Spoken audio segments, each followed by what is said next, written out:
I'm the only one that actually gets to have these conversations with colleagues. I don't know. I guess I still feel a little weird about it in the sense that I don't want people making any assumptions or decisions about me that is about something that really doesn't concern them in any way. So yeah, I guess now that I think about it, I am not comfortable of speaking about my relationship status because I think it may have repercussions. I've always been very open about it, but walking the line, if somebody asks me any question or anything, I'm always 100% open about, I'm in a throuple.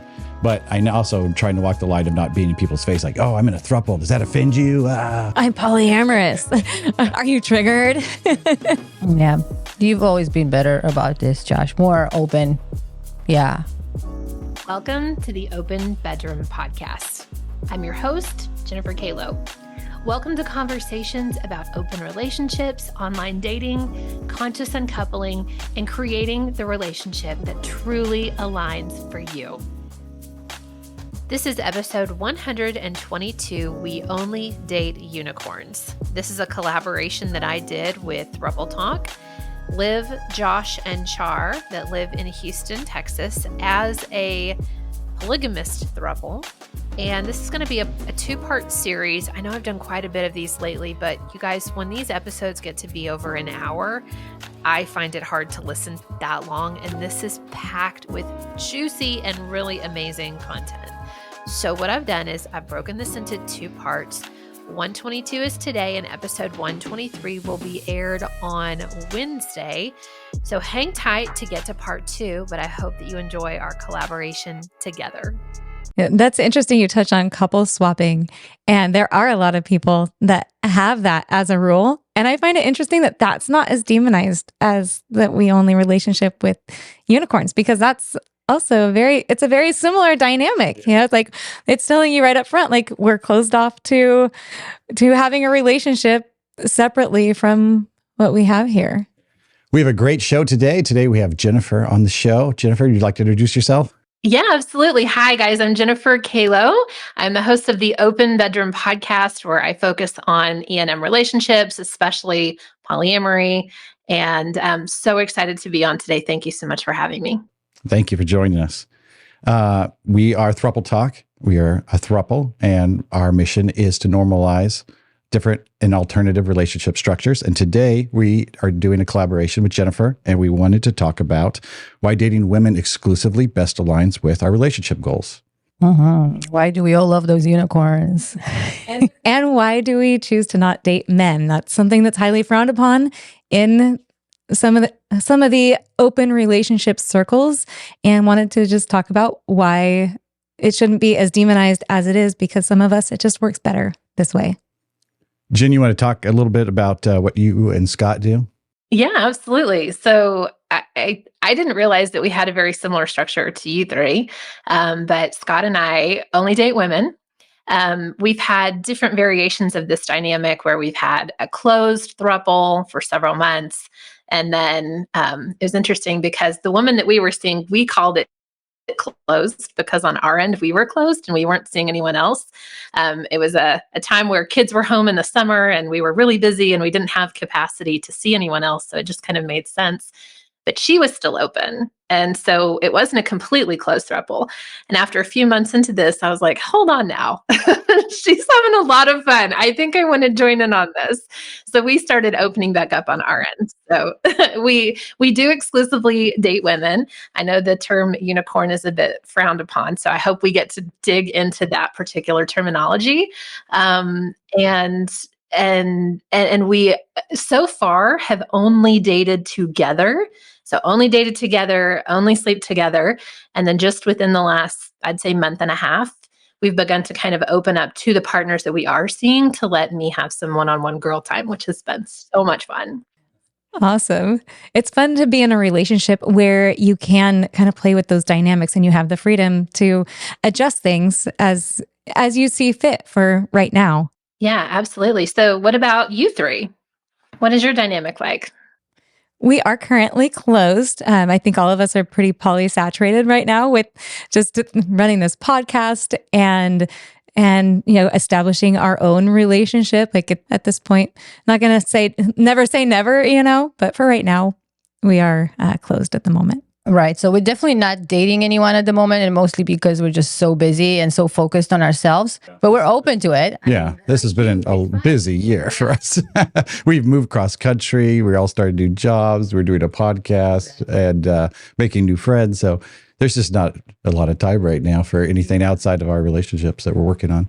Priorities. Yeah, but definitely something to look forward to in the future. And yes, when we are going to be dating, we definitely think it's going to be women only, because that's what we want. Yeah. So let's dig in deeper. Why only women for you three? I think we all have a variety of reasons. Overall, it just fits.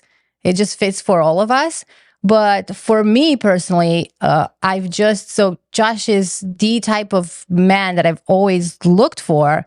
And now that I finally found him, I have so much to discover about our relationship, the way it works, that I don't have any more bandwidth, any more emotional, romantic energy for anyone else.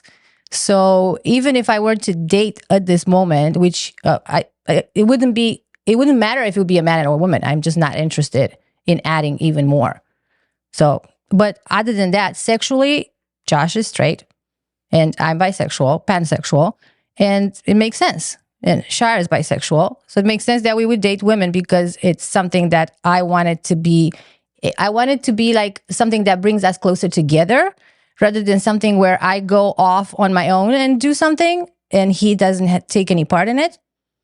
Does that make any sense? Oh, absolutely. And Char, I'm so excited to hear your perspective on this, because I did hear it on one of the earlier podcasts and almost fell out of my chair. I was like, this is amazing. So would you share your perspective? Yeah. So for me, like I've mentioned in previous episodes, Josh is the only man I've ever been with.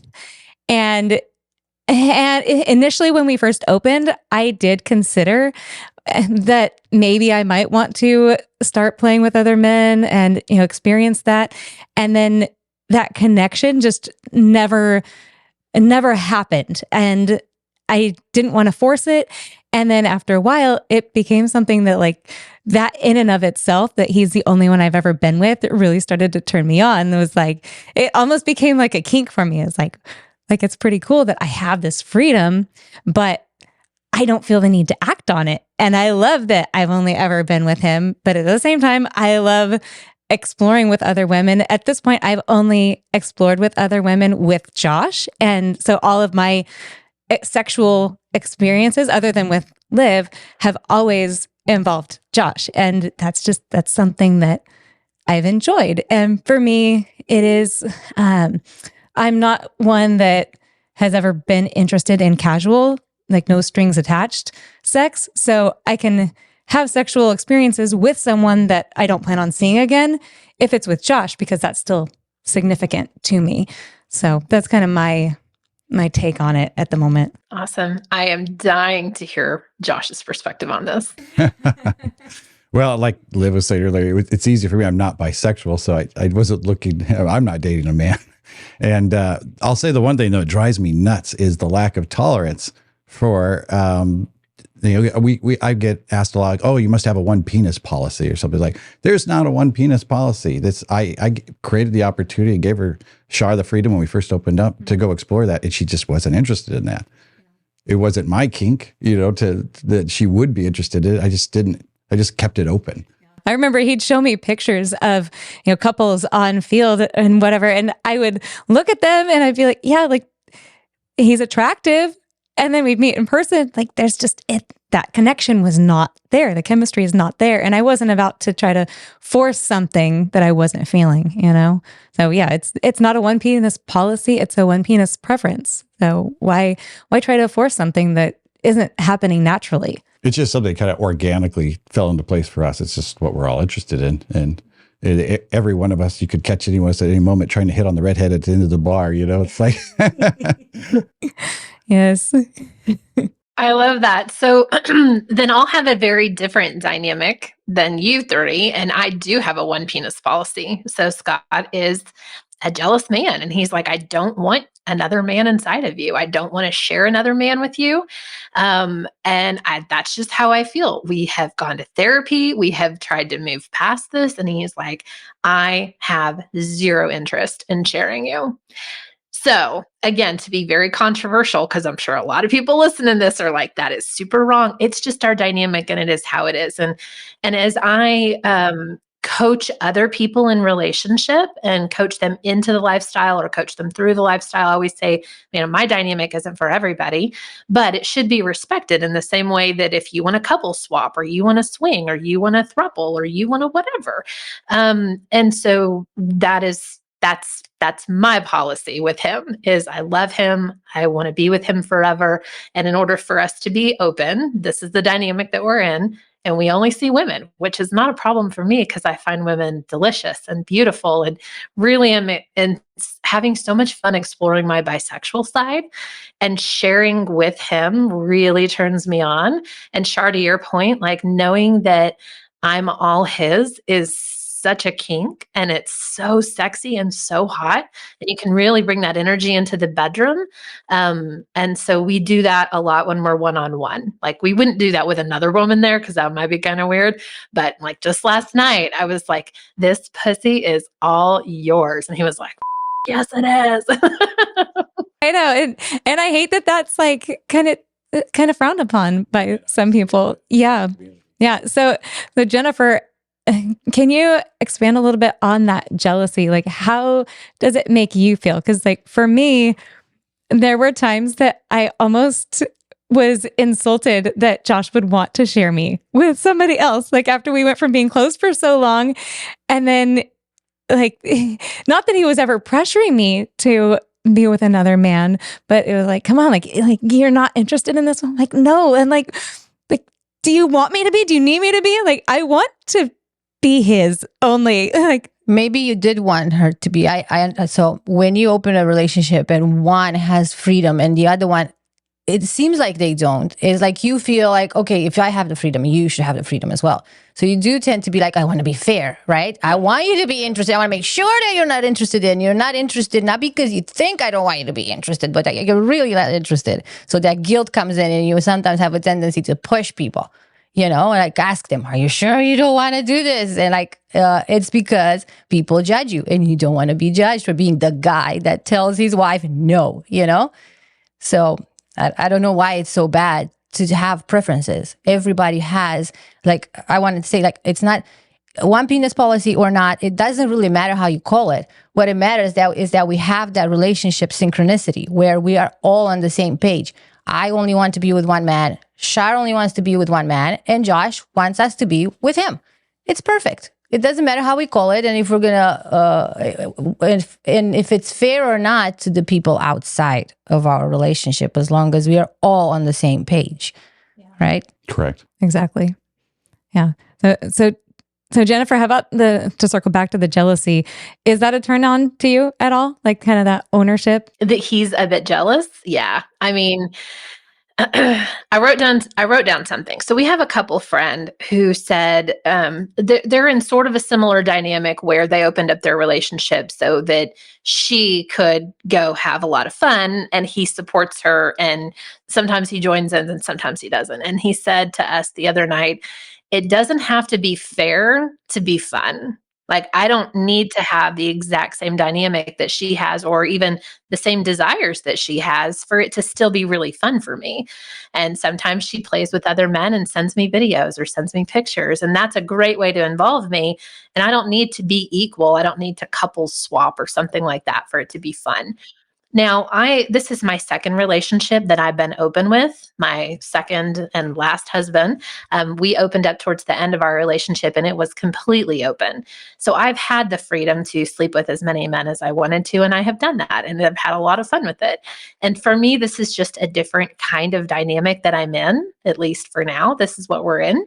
And I love it. And you're right. I do find it really sexy that I'm his. And I have a lot of friends that have a problem with this. And they tell me, I don't think it's fair. It's not fair. I don't understand. And I'm like, I'm having so much fun. And I love that Scott always keeps the focus as the two of us, and how can we grow closer through this experience of being open and bringing other women into our relationship, so that of course she feels honored and she feels a part of all of it, but we're always together in this experience in some way and in sharing it. And I so appreciate that he doesn't just go date other people and not involve me. So it does come back to the involvement. Like, it brings you closer together just because it works for you. Fair or not fair, it doesn't matter. I particularly never wanted to have a policy about it, though. I wanted to have the freedom, everybody to choose for themselves. But that being said, I also realize, like, even though we say in the poly world that, love is a renewable resource, we can give as much love, but that's true. But time is not, and resources are not. And the more poly relationships we have, the more that gets divided up. So it's just a realization, like if we start having more and more relationships, we keep adding to it, that means less time for you and less time for you and less connection. And I feel like the relationships start to get a little bit more shallow and watered down the farther we went out. So that part was more important to me than anything. I'm like, I want the most I can get with these relationships. And that would be my fear. If like we all started dating other people seriously, it went down. It's like pretty soon we're just roommates now living together, trying to keep up with each other's stories. Oh, how was your date? How was your date? How was, it'd just be too much at some point, I think. Mm-hmm. Yeah, I think so. We had it in our notes that we wanted to talk about what a unicorn is, because I think a lot of people either misunderstand it or have their own definition of what a unicorn is. So to me, it just means a woman that is free to date alone and interested in dating alone. So not necessarily maybe single, maybe married, maybe in a relationship, but is interested in having relationships and sexual relationships, especially with couples. Yep.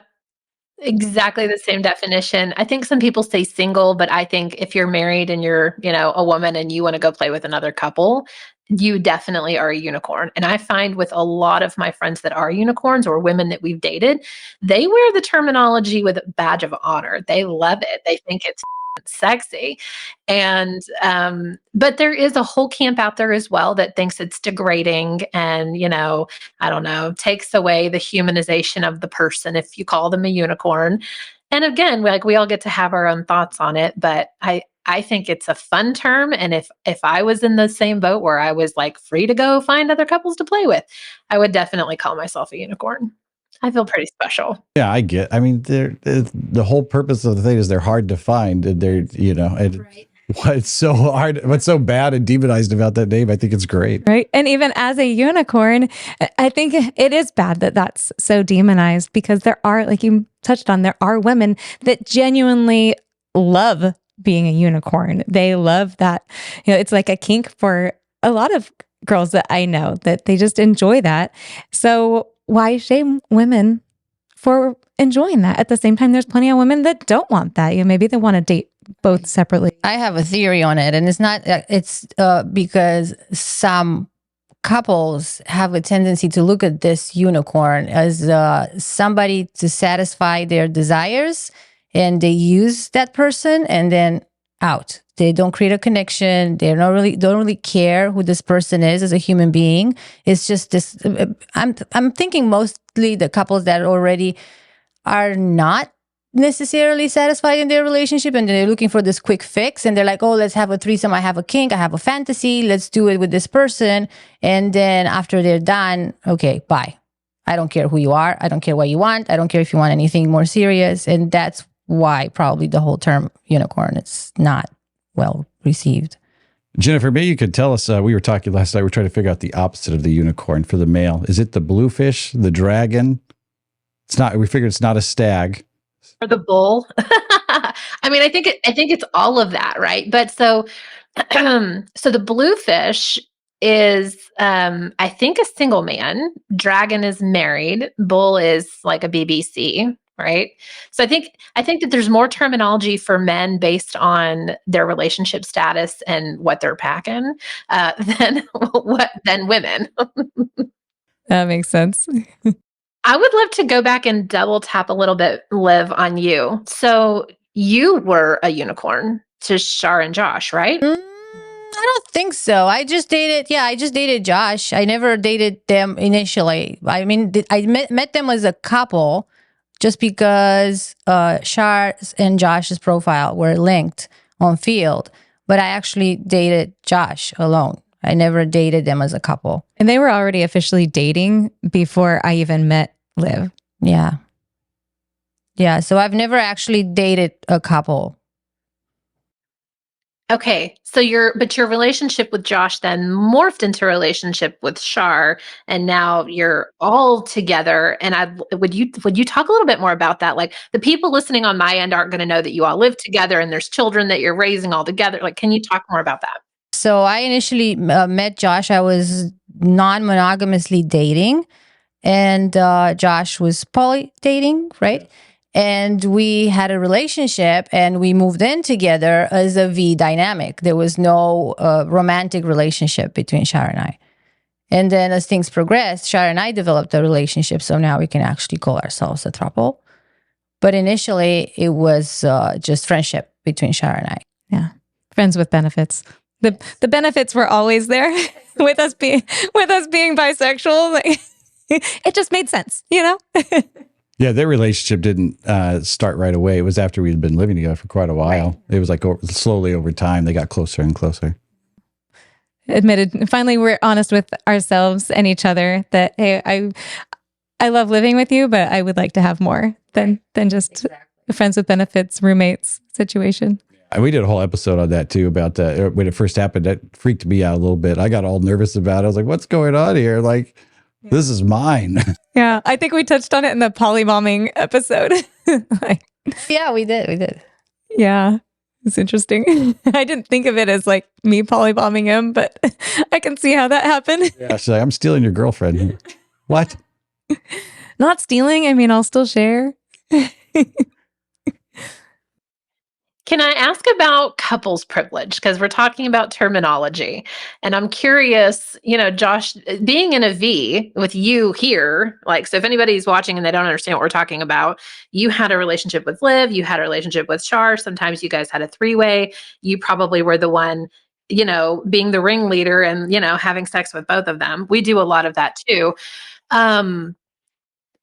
Liv, how did you feel about being with an already established couple? Did you feel like there was couples privilege? And if not, then how did the two of you, Char and Josh, how did you guys make sure that Liv always felt included, especially with her moving in with you?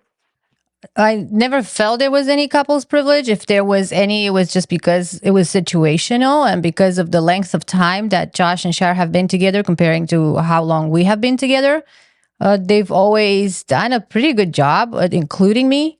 They were the funniest, silliest things usually would be like a little like, oh, that's weird, just because the way they communicate, for example, like imagine being in the house with somebody for so many years and then you just do things your way and sometimes you don't think that maybe, I just, for example, Char would tell something to Josh and then she wouldn't tell me and I wouldn't know what was going on. But it was something silly. That's when I was like, hey, I'm here too, speak up. But they would try their very best to always include me in the big things. But usually the small things, like, the everyday stuff, that was the little part that actually maybe took a month or two for us to really kind of become a whole, a full entity.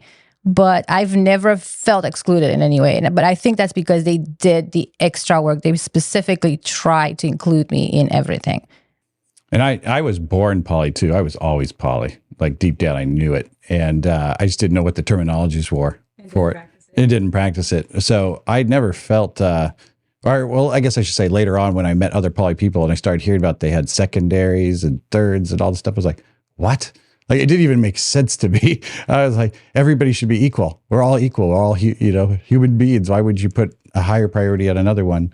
And Liv asked me right away about that. And like, right away, second, third date in about hierarchies and stuff like that. I was like, I asked you about veto power. It wasn't, they kind of wanted the same thing if you think about it. But yeah, I was, because I was falling in love with him and I was non-monogamous for a long time and I was familiar with hierarchies and I knew what it means when you have your wife at home or husband and then you're dating somebody else, and if that wife or husband all of a sudden says, you know what, this doesn't work for me anymore, then even if you're all into that relationship, you're going to have to say, well, no, sorry.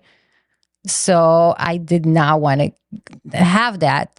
And I think that was my biggest fear. I was like, do you have veto power? Like, what's going on at your house? Like, if Char one day says, this doesn't work for me anymore. And in reality, that would have ruined everything anyways, because you can't really have something where everybody's not on the same page.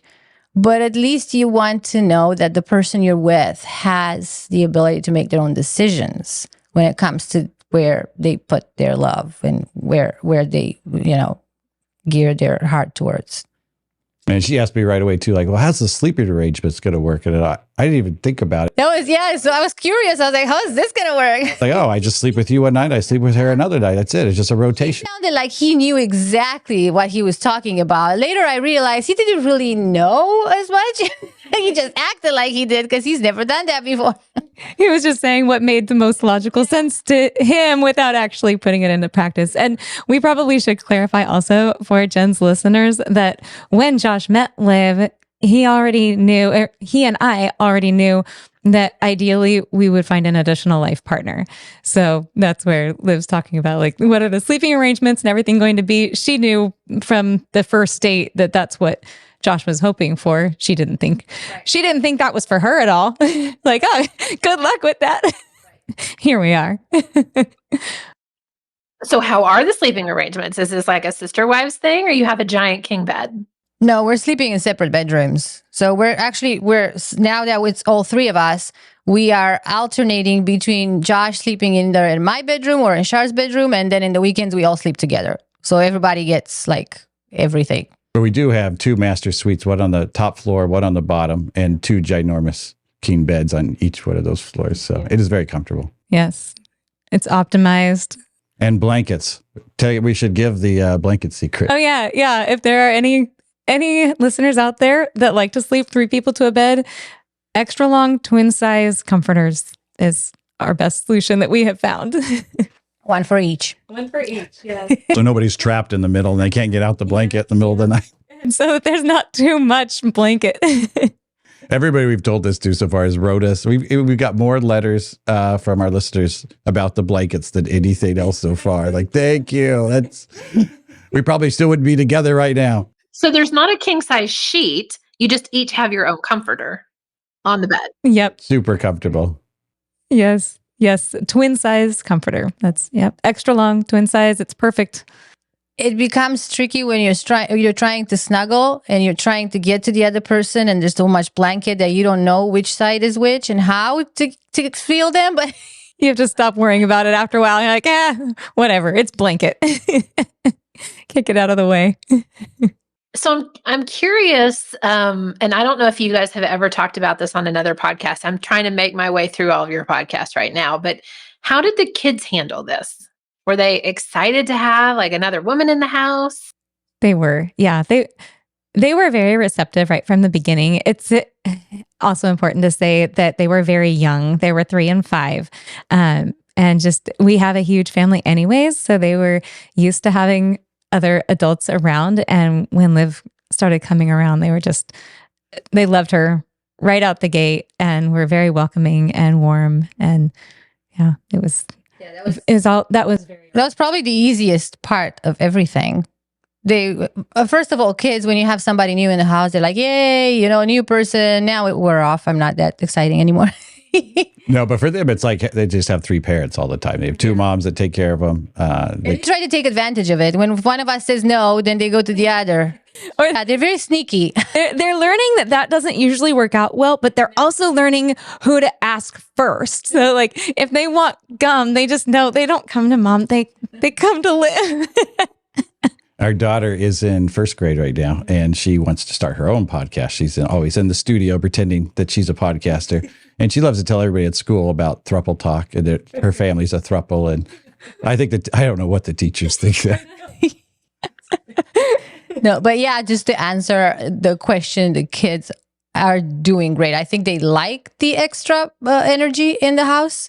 I don't know if it's because I'm a woman. I'm sure because I'm a woman, it makes it easier for them. And I don't want to talk bad about thruples that are 2 men and 1 woman. It depends, I guess, on the people. But they definitely like the extra feminine energy that they get from me in the house. I've always had very positive reactions from them. We also were very conscientious to make this just very normalized. Like we didn't ever want to hide the relationship structures. Obviously don't give them any information that's not age appropriate. Like when Liv first started staying over on the weekends and they picked up pretty quick that Josh wasn't in my bed and like, where's daddy? Like, oh, he's in Liv's room. Like, wait, what? Why? And as long as I didn't make a big deal out of it or act like it was weird, it was just normal to them. And then same thing once we didn't always spend weekends all together. And when we did start spending weekends together, like they'd come in, 'cause usually they've picked up that Josh is not in my bed one weekend morning. So they like to come in and snuggle with me. We watch a movie or something. And then we started all sleeping together. Like, Mom, where were you? Like, oh, I was in Liv's room. Like, oh, why were you in Liv's room? Like, I slept down there last night.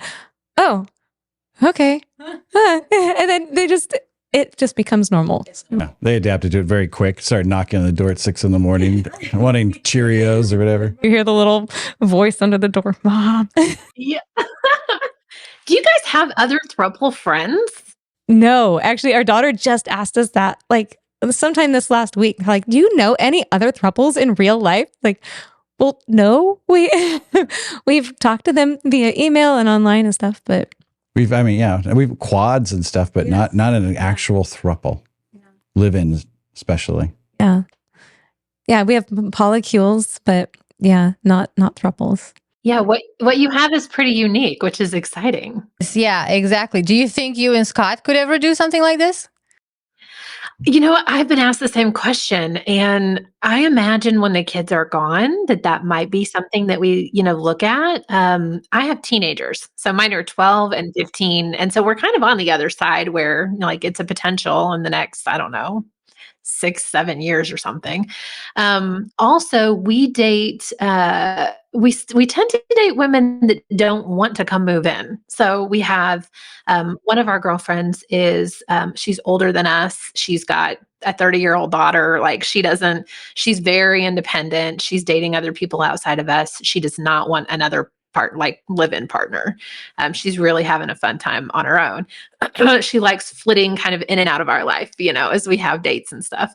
And then the other girlfriend that we have is married and she has young children. So very much needed at the house. She's got 4 kids and her husband's also dating. They're very open. And so it doesn't make sense, at this point with the partners that we have. But I mean, in my personal scenario of happiness in the future and what that could look like, yeah, I'd love like a commune. Like all my people, let's just all live together. We'll have some chickens. Yes, yeah, one of your episodes. Whoever starts it first, we'll all move there. I'm in. How about you, Jennifer? Do you know any other throuples in your real life? No, which I find interesting. Lots of people in our life are swingers. We're part of I'm in Northwest Arkansas. So we're like right by Missouri and Oklahoma. And so we kind of border all these little states, not little, all these big states. And so most of the people in this group that we're in are swingers, which, is not conducive to this kind of thing. And then the polyamorous people that we do know, they don't tend to be super attached to their partners. And I guess maybe the way that we are doing. And I think out of the two of us, out of Scott and I, I'm definitely more the polyamorous one. I'm the one having multiple conversations with multiple partners all throughout the day. I have this just giant capacity for people. You can't see me, but I'm like holding my arms really big. And I love that. It feeds me. I love people. I have a podcast. I love talking. And so I feel like maybe I'm the ringleader of the group and everyone's kind of just watching. Is this going to be a disaster for Jen and Scott or is it going to be great? Because we want it to be great. So I can imagine as we move forward. And I would also say a lot of our friends are still new to the lifestyle. So 1-2 years in, and they're still trying to figure out what is our dynamic and what do we want? And do we want long-term partners? Yeah. Do you have many friends or clients that have vocalized that they would like a throuple or long-term partnerships? A few. Honestly, most of the clients that I have we just want to have, most of them are like, we want to have a 3-way. Can you just help us find a woman to have a 3-way with? That's where we start. Because from there, it's like, and then regular, like, can we have regular people in our lives that want to do this with us? That's how you end up in a throuple. Yep, exactly. That's the natural progression. What if we could do this every day? Well, you're just going to have to move in. And that's what I love too about having multiple partners is, one of our girlfriends might be really, really busy, and then the other one might be momming, and the other one, so I like having 2 or 3 people outside of our immediate relationship that we can connect with and put things on the calendar and know that we're having regular time together. Right. That makes sense. And I understand that comes with the versatility of personality. I talk about it all the time. People that are non-monogamous or polyamorous, they have this. They're just able, they have the capacity to just fit so many types of things into their lives. And when they're missing, then they feel unfulfilled. And that's why you need more partners, or you need more types of relationship. It makes so much sense to me too. Like right now, I think like our most serious relationship is with the podcast. But yeah, if the podcast wouldn't be there, I see us actually being interested in connecting more with people. And I don't know how that would work, because we talk, even in our conversation, we're talking about the unicorn that wants to date couples. Yeah. Would we find a unicorn that wants to date a throuple? Right. It's already a whole new story here.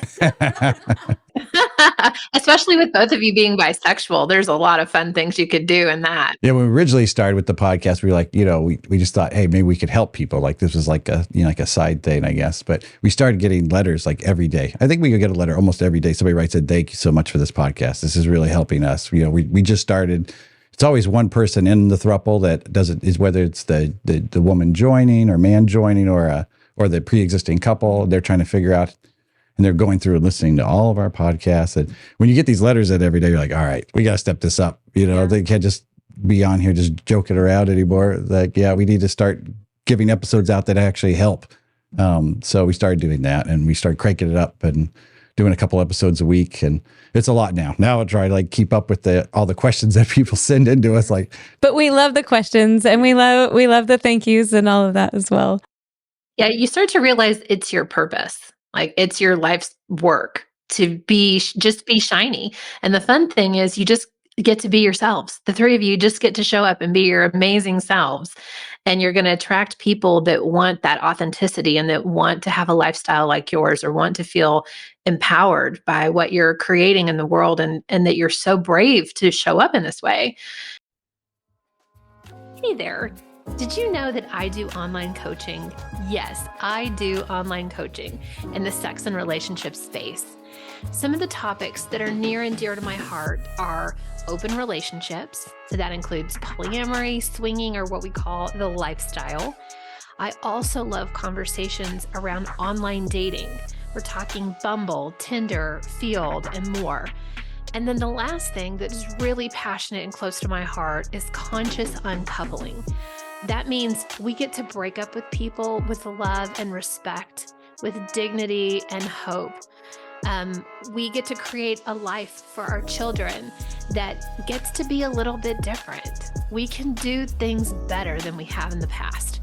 So if any of these topics sound interesting to you and you'd love to get some coaching from me, check out the link in the show notes or the link in my bio for more information on Coaching with Jen.